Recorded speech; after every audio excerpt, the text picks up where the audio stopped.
जय हिंद दोस्तों। आज के इस वीडियो में दोस्तों हम पढ़ेंगे गणित और रीजनिंग के 18 महत्वपूर्ण प्रश्नों को डिस्कस करेंगे दोस्तों। जो कि दोस्तों ये 18 महत्वपूर्ण प्रश्न बीपीएससी टीआरई 3 और रेलवे के एग्जाम में पूछे जाने की पूरी संभावना है।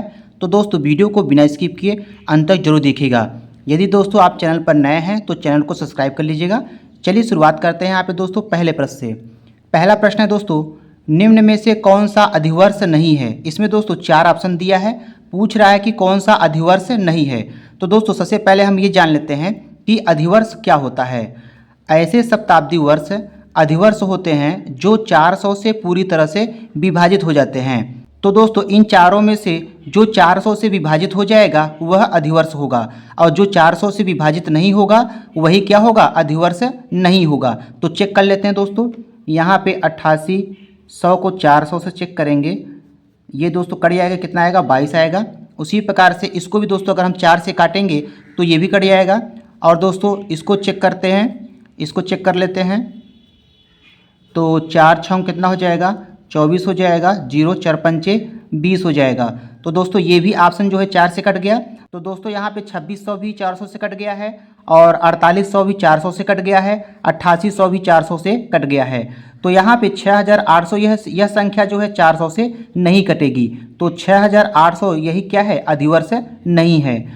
तो दोस्तों चौथा वाला इसका उत्तर सही हो जाएगा। दूसरा सवाल है दोस्तों, यदि आज मंगलवार है तो आज से 64वां दिन कौन सा होगा। कैसे लगाएंगे दोस्तों, ध्यान समझिएगा। सबसे पहले क्या करते हैं दोस्तों, जो दिन दिया है उसमें 7 से भाग कर लेते हैं। तो 7 से भाग करते हैं तो ये जाएगा 7 8 56 7नवा 63, 4 में से 3 गए 1। दोस्तों ये जो शेष बचा है इसको कहते हैं विषम दिन, एक विषम दिन हुआ। अब दोस्तों यहाँ पे आज मंगलवार है, 64 दिन के बाद कौन सा दिन होगा, तो मंगलवार में एक विषम दिन को क्या करेंगे, जोड़ देंगे। तो दोस्तों मंगलवार में यदि हम एक दिन जोड़ते हैं तो क्या आएगा, बुधवार आएगा। तो 64वां दिन कौन सा होगा दोस्तों, बुधवार होगा। बुधवार इसका सही उत्तर हो जाएगा। तीसरा प्रश्न है दोस्तों, उस विकल्प का चयन कीजिए जिसका 5वीं संख्या से वही संबंध है जो चौथी संख्या का तीसरी संख्या से है और दूसरी संख्या का पहली संख्या से है। तो दोस्तों कैसे लगाएंगे, यहाँ पे देखिए दोस्तों, यहाँ पे पहली संख्या का दूसरी से क्या संबंध है, और यहाँ पे इसका जो है इसके साथ क्या संबंध है, पहले हम यहाँ पे निकाल लेते हैं। यदि दोस्तों हम 150 में 139 को घटाएंगे कितना आएगा, 11 आएगा। इसी प्रकार से यहाँ चेक कर लेते हैं, 84 में 73 को घटाएंगे कितना आएगा, 11 आएगा। इसका ये मतलब है दोस्तों जो पहली संख्या दिया है वो दूसरी संख्या क्या है, 11 ज़्यादा है। तो हम क्या करेंगे, इस 17 में 11 को जोड़ देंगे तो कितना आ जाएगा, 7 और 1 8, 1 और 1 2 हो जाएगा। तो दोस्तों यहाँ पे क्या भरा जाएगा, प्रश्नवाचक चिन्ह के स्थान पर 28 भरा जाएगा। तो 28 दोस्तों इसका सही उत्तर हो जाएगा। चौथा सवाल है दोस्तों, यदि संख्या 64 84 y6 8 से पूरी तरह विभाजित है तो y का मान बताइए। यहाँ पे दोस्तों ये जो y है, y की जगह कौन सा अंक रखेंगे कि ये संख्या पूरी 8 से कट जाएगी। कैसे निकालें दोस्तों, ध्यान समझिएगा। दोस्तों हम जानते हैं 8 के विभाज्यता का नियम क्या होता है, लास्ट के 3 अंक को लेकर अगर हम भाग करते हैं, यदि वो संख्या पूरी तरह से कट गई तो पूरी संख्या जो है 8 से कट जाएगी। तो दोस्तों लास्ट के 3 अंक लेते हैं, 4 और 6 ले लिया। अब दोस्तों इस y की जगह हम मान लेते हैं, हम 1 रख देते हैं। तो यहाँ पे y जगह 1 रख के चेक कर लेते हैं 8 से कटता है या नहीं कटता। तो 8 पंचे कितना हो जाएगा, 40, 1 उतारेंगे 6, 8 दूनी 16 हो गया। तो दोस्तों यहाँ पे y की जगह 1 रखने पर 8 से पूरी तरह से संख्या कट जा रही है, इसलिए दोस्तों y का मान कितना आएगा, 1 आएगा। 1 इसका सही उत्तर हो जाएगा। पांचवा सवाल है दोस्तों, दो संख्याओं का अंतर 18 है, यदि उनके वर्गों का अंतर 360 है तो उनमें से बड़ी संख्या बताइए। कैसे लगाएंगे दोस्तों, ध्यान समझिएगा। यहाँ दोस्तों दो संख्या है, पहली संख्या को हम मान लेते हैं x, दूसरी संख्या को मान लेते हैं y। दोनों संख्याओं का अंतर कितना दिया है, 18। इसको समीकरण नंबर 1 मान लेते हैं। और दोस्तों इनके वर्गों का अंतर दिया है, तो x का वर्ग और y का वर्ग, अंतर दिया है कितना, 360 दिया है। इसको समीकरण नंबर 2 मान लेते हैं। दोस्तों x² माइनस y² को हम क्या लिख सकते हैं, पहले कोष्टक में a प्लस बी, दूसरे कोष्टक में a माइनस बी लिख सकते हैं। और यहाँ पे 360 बचेगा। x माइनस y का मान दिया है 18, तो x प्लस y इसके जगह पर रख देते हैं 18 बराबर कितना, 360 हो गया। 18 का 18, 18 दूना 36, यहाँ बचेगा 20। तो x प्लस वाई का मान कितना है दोस्तों? 20 आया। समीकरण नंबर इसको हम मान लेते हैं 3। हमसे पूछ रहा है बड़ी संख्या बताइए, तो पहली वाली समीकरण और तीसरी वाली समीकरण को हल करते हैं। तो x माइनस वाई बराबर 18 और यहाँ पे है x प्लस वाई बराबर 20। तो दोस्तों x और y में कौन बड़ा होगा? x जो है बड़ी संख्या होगी, तो x का मान यहाँ पे निकाल लेते हैं। तो क्या करेंगे? जोड़ देते हैं। तो यहाँ पे minus y plus y cut जाएगा, एक एक्स कितना हो जाएगा? 2x। अब दोस्तों इसको जोड़ेंगे, कितना आएगा? 38 आ जाएगा। 2 से कैंसिल करेंगे तो x का मान कितना आएगा? 19 आएगा। तो दोस्तों बड़ी संख्या कितनी होगी? 19 इसका सही उत्तर हो जाएगा। सवाल नंबर 6वां है दोस्तों, यदि एक व्यक्ति एक निश्चित दूरी को 5 किलोमीटर प्रति घंटा की चाल से तय करता है और 36 मिनट का समय लेता है, तो उसके द्वारा तय की गई दूरी बताइए। तो दोस्तों दूरी का सूत्र क्या होता है? दूरी बराबर होता है चाल गुणते समय होता है। तो दोस्तों चाल कितना है? यहाँ पे 5 किलोमीटर प्रति घंटा है, समय कितना दिया है? 36 मिनट दिया है। अब दोस्तों इसको मिनट को हम घंटे में बदल लेते हैं। तो घंटे बदलने के लिए 60 से भाग देते हैं। 5 एक्का 5, 5 से काटेंगे दोस्तों 12 बार जाएगा। तो 36/12, 12 से कैंसिल करेंगे, 12 तियां 36। तो तय की गई दूरी कितना होगा दोस्तों? 3 किलोमीटर होगा। 3 किलोमीटर इसका सही उत्तर हो जाएगा। सवाल नंबर 7वां है दोस्तों, ए किसी काम को 25 दिनों में पूरा कर सकता है और बी इसी काम को 20 दिनों में पूरा कर सकता है। वे दोनों मिलकर 5 दिन काम करते हैं, उसके बाद ए काम छोड़ देता है, तो बी शेष काम को कितने दिनों में पूरा करेगा? कैसे लगाएंगे दोस्तों? ध्यान समझिएगा। यहाँ दोस्तों दोनों जो है मिलकर 5 दिन काम करते हैं, तो पहले हम क्या करते हैं? दोनों का 5 दिन का काम निकाल लेते हैं। तो दोस्तों यहाँ पे दोनों का जो 5 दिन का काम आएगा, कैसे निकालेंगे? 1/25 और प्लस 1/20 करेंगे। हल करते हैं दोस्तों। यहाँ पे 25 और 20 का लघुत्तम लेंगे, कितना हो जाएगा? 20 पंचे 100 हो जाएगा। 25 चौका 100 और 20 पंचे 100। 5 से काटेंगे दोस्तों, कितनी बार जाएगा? 20 बार। 9/20। तो दोस्तों इन दोनों का 5 दिन का काम कितना हुआ? 9/20 भाग जो है काम हुआ था। अब यहाँ पे एक काम छोड़ दिया, तो दोस्तों शेष काम कितना बचा? तो पहले हम शेष काम निकाल लेते हैं। शेष काम, पूरा काम दोस्तों 1 होता है, 1 में घटा देंगे 9/20। तो कितना जाएगा? 20 माइनस 9 बटा कितना? 20। घटाएंगे दोस्तों, कितना जाएगा? 11/20 भाग। शेष भाग दोस्तों कितना बचा? 11/20। अब कह रहा है इसी भाग को बी जो है कितने दिन में काम पूरा करेगा। तो दोस्तों बी कितने दिन में काम पूरा करेगा? शेष काम कितना बचा है? 11/20 भाग बचा हुआ है। और बी जो है कितने दिनों में काम कर लेता है? 20 दिनों में काम कर लेता है। तो 20 का गुणा कर देंगे, तो 20 से 20 कट जाएगा, बचे कितना? 11 दिन। तो बी जो है 11 दिन में उस काम को पूरा कर लेगा। पहला वाला इसका उत्तर सही हो जाएगा।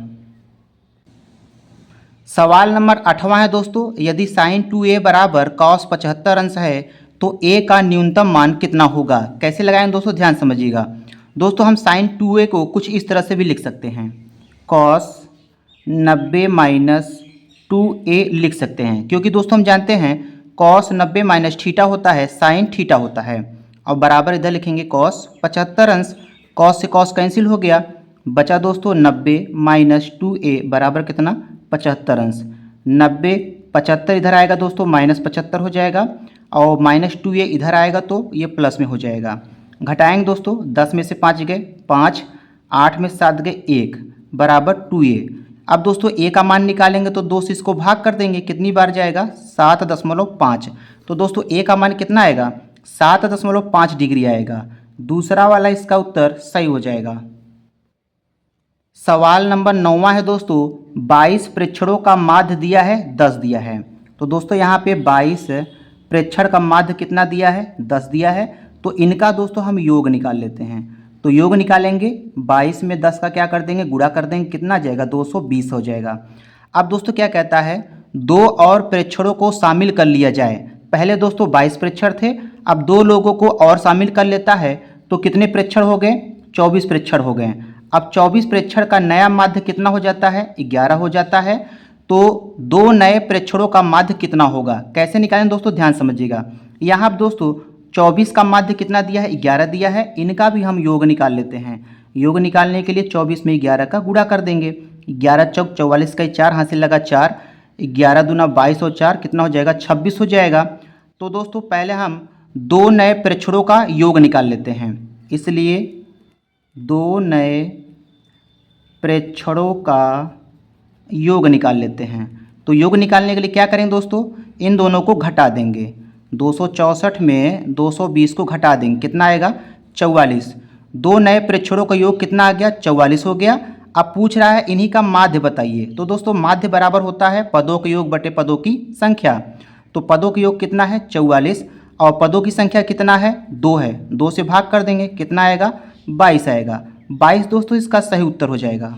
अगला सवाल है दोस्तों, यदि 10 संख्याओं का समांतर माध्य 35 है, प्रत्येक में 2 जोड़ दिया जाए तो संख्याओं की नई श्रेणी का माध्य कितना होगा। कैसे लगाएंगे दोस्तों, ध्यान समझिएगा। यहाँ पे 10 संख्याओं का समांतर माध्य कितना दिया है दोस्तों 35 दिया है। अब कहता है प्रत्येक संख्या में 2 को जोड़ दिया जाता है तो नई संख्या का माध्य कितना होगा। तो दोस्तों नया माध्य निकालने के लिए क्या करते हैं, जब भी दोस्तों एग्जाम में इस टाइप का सवाल मिले तो नया माध्य निकालने के लिए क्या करेंगे, पुराना माध्य प्लस 2 कर देंगे। पुराना माध्य कितना है दोस्तों 35 है और प्लस 2, 35 2 कितना हो जाएगा 37। 37 दोस्तों इसका सही उत्तर हो जाएगा। अब दोस्तों जैसे एग्जाम में मान लीजिए सवाल को यहाँ पे चेंज कर दिया, दे दिया कि 10 संख्याओं का समांतर माध्य 35 है, प्रत्येक संख्या में 2 को घटा दिया जाए तो नया समांतर माध्य कितना होगा। तो क्या करेंगे दोस्तों, इस 35 में 2 को घटा देंगे, तो 35 में 2 घटा देंगे 33 हो जाएगा। अब दोस्तों और क्वेश्चन बनता है, यदि 10 संख्याओं का समांतर माध्य 35 है, प्रत्येक में 2 का गुणा कर दिया जाए तो नया संख्या का समांतर माध्य कितना होगा। तो 35 में 2 का गुणा कर देंगे। सवाल नंबर 11 है दोस्तों, निम्नलिखित प्रश्न में दिए गए विकल्पों से संबंधित शब्द चुनिए। तो दोस्तों यहाँ पे लेखक का संबंध जो है कलम से बताया है, तो दर्जी का संबंध किससे होगा। हम जानते हैं दोस्तों लेखक जो है कलम से लिखता है, तो दर्जी का काम क्या होता है, सुई से जो है वो कपड़ा सिलता है। तो सुई दोस्तों इसका सही उत्तर हो जाएगा। सवाल नंबर 12 देखते हैं दोस्तों, शब्द दिलही के सभी अक्षरों का उपयोग करके कितने सार्थक या निरर्थक शब्द बनाए जा सकते हैं। तो दोस्तों सार्थक या निरर्थक शब्द निकालने के लिए क्या करते हैं, पहले हम देखेंगे इसमें जो है कितने अक्षर हैं, 1 2 3 4 5। कितने अक्षर है दोस्तों 5 अक्षर हैं। तो क्या करेंगे, सार्थक या निरर्थक शब्द निकालने के लिए 5 का फैक्टोरियल निकाल लेंगे। तो दोस्तों 5 का फैक्टोरियल निकालने के लिए क्या करते हैं, 5 गुणते 4 गुणते 3 गुणते 2 गुणते 1 लिखेंगे, इन्हीं सभी का गुणा करेंगे। 5 चौक 20, 20 तिहाई 60, 60 दूना 120 होता है। तो दोस्तों 120 जो है इसका सही उत्तर हो जाएगा। पहला वाला इसका उत्तर मैच कर रहा है। सवाल नंबर 13 है दोस्तों, निम्न चित्र में लुप्त संख्या बताइए। दोस्तों यहाँ पे प्रश्नवाचक चिन्ह के स्थान पर कौन सी संख्या आएगी। तो सबसे पहले क्या करते हैं, इन दोनों को देख लेते हैं इसमें कौन सी जो है क्रम चल रहा है। तो दोस्तों यदि हम क्या करें, 5 में 3 का गुणा कर दें, 5 तिया 15 हो जाएगा और 4 को जोड़ दें तो 15 4 कितना हो जाएगा 19 हो जाएगा। यही नियम दोस्तों हम अंतिम वाला भी लगाते हैं। तो 6 में 4 का गुणा कर देंगे, 6 चौके 24 में 5 जोड़ देते हैं तो कितना आ जाएगा 29 आ जाएगा। तो दोस्तों यहाँ पे दोनों को नियम क्या हुआ, सेम हुआ, तो यही नियम तीसरके में भी काम करेगा। तो 7 में 5 गुणा करते हैं, 7 पच्चीस 35 हो जाएगा और 6 को क्या करेंगे जोड़ देंगे, कितना आएगा 41 आएगा। तो दोस्तों यहाँ पे लुप्त संख्या कौन सी भरी जाएगी 41, 41 इसका सही उत्तर हो जाएगा। सवाल नंबर 14 है दोस्तों, 5:15 पर दोनों सुइयों के मध्य जो है कितने अंश का कोण बनेगा। कैसे निकालें दोस्तों, ध्यान समझिएगा। कोण निकालने के लिए दोस्तों सूत्र लगाते हैं, थीटा बराबर 60h - 11m/2। यच क्या है दोस्तों, यच जो है यहाँ पे घंटे वाली सुई को व्यक्त करेगा, यम क्या है यहाँ पे मिनट वाले को व्यक्त करेगा। मान रखते हैं 60 गुणते यच, यच का मान कितना है 5 - 11 गुणते यम, यम का मान दोस्तों कितना है 15 है और बटा 2। इसी को सॉल्व करते हैं, 60 पंचे कितना हो जाएगा 300 हो जाएगा, माइनस 11 पचे 55 हासिल लगा 5, 11 1 का 11 और 5 कितना हो जाएगा 16 बटा कितना हो जाएगा 2। घटाएंगे दोस्तों, 10 में से 5 गए 5 आ जाएगा, 9 में से 6 गए 3 आ जाएगा और 2 में से 1 गए 1 आ जाएगा। 135/2 हो गया। इसको भाग कर लेते हैं तो 2 छम 12 हो जाएगा, 2 से 14 2 पंचे 10 हो जाएगा। तो 5:15 पर दोनों सुइयों के बीच कितने अंश का कोण बनेगा, 67.5 डिग्री का कोण बनेगा। दूसरा वाला इसका उत्तर मैच कर रहा है। सवाल नंबर 15 देखते हैं दोस्तों, यदि समीकरण 3 के एक्स स्क्वायर माइनस 25 के एक्स प्लस के प्लस 8 बराबर 0 के मूलों का गुणनफल 3 दिया है तो के का मान बताइए। कैसे निकालेंगे दोस्तों, ध्यान समझिएगा। सबसे पहले दोस्तों हम दिए गए द्विघात समीकरण का तुलना करते हैं। किससे करेंगे, a x square plus b x plus c बराबर 0 से तुलना कर लेते हैं। तो दोस्तों ए का मान कितना आ जाएगा, यहाँ पे 3 के आ जाएगा, और बी का मान कितना आ जाएगा दोस्तों, यहाँ पे माइनस 25 के आ जाएगा, और सी का मान दोस्तों कितना आ जाएगा, यहाँ पे के प्लस 8 आ जाएगा। अब दोस्तों यहाँ पे दिया है मूलों का गुणनफल, मूलों का गुणनफल कितना दिया है दोस्तों, 3 दिया है। हम जानते हैं दोस्तों मूलों का गुणनफल का सूत्र क्या होता है, सी बटा ए होता है बराबर 3। सी का मान कितना है, के प्लस 8 है। ए का मान कितना है दोस्तों, 3 के है, और बराबर कितना 3 बटा 1 लिख सकते हैं। इसको हल करते हैं दोस्तों, तो यहाँ पर हो जाएगा के प्लस 8 बराबर 3 त्रिका 9 के हो जाएगा। तो 8 बराबर 9 के माइनस 1 के, 8 बराबर कितना बचेगा, 8 के हो जाएगा, 8 से 8 कैंसिल हो जाएगा, बचेगा 1। तो दोस्तों के का मान कितना आएगा, 1 आएगा। 1 दोस्तों इसका सही उत्तर हो जाएगा। दूसरा वाला इसका उत्तर मैच कर रहा है। क्वेश्चन नंबर 16 है दोस्तों, वर्ग अंतराल 40 से 50 का मध्यमान कितना होगा। दोस्तों कोई भी वर्ग अंतराल दिया हो उसका मध्यमान कैसे निकालते हैं, ध्यान समझिएगा। मध्यमान बराबर होता है दोस्तों उच्च सीमा प्लस निम्न सीमा बटे 2 होता है। तो दोस्तों इसमें उच्च सीमा कौन है, 50 है, प्लस निम्न सीमा क्या है, 40 है, बटा 2 करेंगे। तो 50 40 90, 90 बटा 2, 90 का आधा करेंगे दोस्तों कितना आ जाएगा, 45 हो जाएगा। तो 45 इसका सही उत्तर हो जाएगा। क्वेश्चन नंबर 17 देखते हैं दोस्तों, कितने धन पर x% वार्षिक दर से x वर्ष का साधारण ब्याज x रुपया होगा। कैसे लगाएं दोस्तों, ध्यान समझिएगा। यहाँ पर दोस्तों साधारण ब्याज का सूत्र क्या होता है, मूलधन गुणते दर गुणते समय बटा कितना होता है, 100 होता है। साधारण ब्याज दिया है x रुपया, मूलधन दोस्तों p पूछ रहा है, तो दर कितना दिया है, x दिया है, समय कितना दिया है, x दिया है, बटा कितना 100 हो जाएगा। x से x कैंसिल हो जाएगा, बचेगा कितना दोस्तों, 100 बराबर p गुणते x बचेगा। p का मान निकालेंगे दोस्तों कितना हो जाएगा, 100 बटा x रुपया हो जाएगा। तो दोस्तों मूलधन कितना होगा, 100 बटा x रुपया।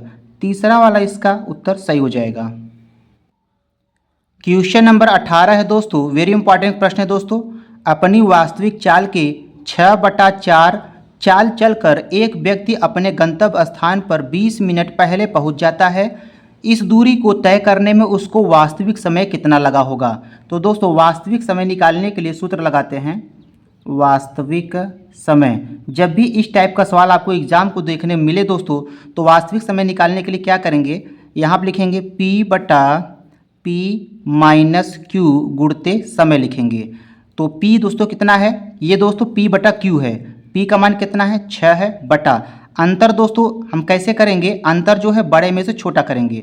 तो 6 में से 4 घटा देंगे, 6 में से 4 घटाएंगे कितना आएगा, 2 आएगा, गुणते समय कितना दिया है, 20 मिनट दिया है। तो हल कर लेते हैं दोस्तों इसको, तो 2 1 का 2, 2 दहम में 20 हो जाएगा, 10 छम 60 हो जाएगा। 60 मिनट दोस्तों इसका वास्तविक समय होगा। जैसा कि दोस्तों उत्तर में 60 मिनट नहीं मिल रहा है, तो हम जानते हैं 60 मिनट को क्या कहते हैं, 1 घंटा भी कहते हैं। तो 1 घंटा दोस्तों इसका सही उत्तर हो जाएगा। तो दोस्तों आज की इस वीडियो में इतना ही। वीडियो पसंद आए तो वीडियो को लाइक कीजिएगा, शेयर कीजिएगा। मिलते हैं नेक्स्ट वीडियो में, धन्यवाद।